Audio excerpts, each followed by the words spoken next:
కొడాలి నానికి ఏమైంది? మొదట్లో గ్యాస్ట్రిక్ ప్రాబ్లం అన్నారు. ఆ తర్వాత హార్ట్ ఇష్యూ అని చెప్పారు.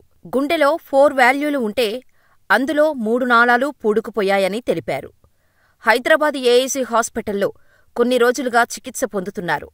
కొడాలి ఇప్పుడెలా ఉన్నారు? ఆయనకు సీరియస్ ప్రాబ్లమా? టీడీపీ శ్రేణులు మాత్రం రెడ్ బుక్ భయంతో కొడాలి డ్రామాలాడుతున్నారని అంటున్నారు. స్వయంగా మంత్రి నారా లోకేష్ సైతం రెడ్ బుక్ గుర్తుకొచ్చి కొందరికి హార్టు ప్రాబ్లంలు వస్తున్నాయంటూ పబ్లిక్గానే సెటైర్లు వేశారు. ఇప్పటికే వల్లభనేని వంశీ, పోసాని కృష్ణమురళి, బోరుగడ్డ అనిల్ తదితరులను లోపలేశారు. గత ప్రభుత్వ హయాంలో ఓవరాక్షన్ చేసిన వైసీపీ నాయకులందరితో ఊచలు లెక్కబెట్టించటం ఖాయమని లోకేష్ కన్ఫామ్గా చెబుతున్నారు. వంశీ, పోసాని తర్వాత నెక్స్ట్ జైలుకెళ్లేది కొడాలినే అంటూ తెలుగు తమ్ముళ్లు సోషల్ మీడియాలో రెచ్చిపోతున్నారు. సరిగ్గా ఇదే సమయంలో కొడాలి నాని అనారోగ్యంతో హాస్పిటల్లో అడ్మిట్ కావటంతో ఆయన హెల్త్ ఇష్యూ పొలిటికల్ టర్న్ తీసుకుంది. అయితే రెడ్ బుక్ ఎఫెక్ట్ వల్లనో హెల్త్ ప్రాబ్లంతోనో కారణమేదైనా కొడాలి నాని హెల్త్ కండిషన్ కాస్త సీరియస్గానే ఉందట. నానికి హార్ట్ స్ట్రోక్ వచ్చిందని బయట విపరీతంగా ప్రచారం జరుగుతోంది. రెడ్ బుక్కే ఆయన గుండెపోటుకు కారణమని టీడీపీ అంటోంది. అయితే స్ట్రోక్ రాలేదని వైసీపీ చెబుతోంది. ఆరోగ్యం బాగాలేకపోతే హైదరాబాద్ ఏఐజీ హాస్పిటల్లో జాయిన్ అయ్యారని, డాక్టర్లు టెస్టులన్నీ చేస్తే గుండెలో 3 వాల్వ్స్ మూసుకుపోయాయని చెప్పారట. ప్రాబ్లం క్రిటికలే అని, మెరుగైన ట్రీట్మెంట్ అవసరమని తెలుస్తోంది. చికిత్స కోసం నానిని ఏకంగా ముంబైకి తీసుకెళ్తారనేది లేటెస్ట్ అప్డేట్.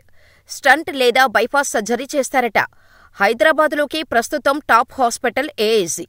అక్కడ లేని ట్రీట్మెంట్ ముంబైలో ఉంటుందా? అంటే ఉంటుందట. కొడాలి నానికి మెరుగైన చికిత్స కోసం ముంబైలోని ఏషియన్ హార్ట్ ఇన్స్టిట్యూట్కు తరలించే అవకాశం ఉన్నట్టు తెలుస్తోంది. అందుకోసం కుటుంబ సభ్యులు ప్రయత్నాలు చేస్తున్నారు. డాక్టర్ పాంటా ఇండియాలోకే ఫేమస్ హార్ట్ స్పెషలిస్ట్. ఆయనే కొడాలి నానికి హార్ట్ సర్జరీ చేయబోతున్నారని తెలుస్తోంది. గతంలో మాజీ ప్రధాని మన్మోహన్ సింగ్, లాలూ ప్రసాద్ యాదవ్కి బైపాస్ సర్జరీ చేశారు ఆయన. రఘురామకృష్ణంరాజు, కొనకళ్ళ నారాయణకు బైపాస్ చేసింది కూడా డాక్టర్ పాండానే.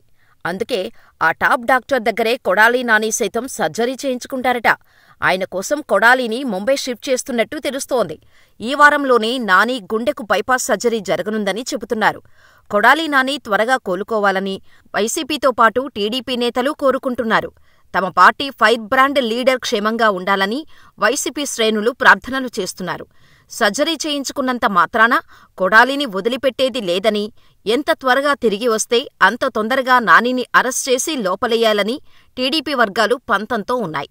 గతంలో అచ్చెన్నాయుడుకి సర్జరీ అయ్యాక కూడా జైల్లో పెట్టిన ఘటనను గుర్తుచేస్తున్నారు. కొడాలికి కూడా అదే గతి పడుతుందని పోల్చి చెబుతున్నారు.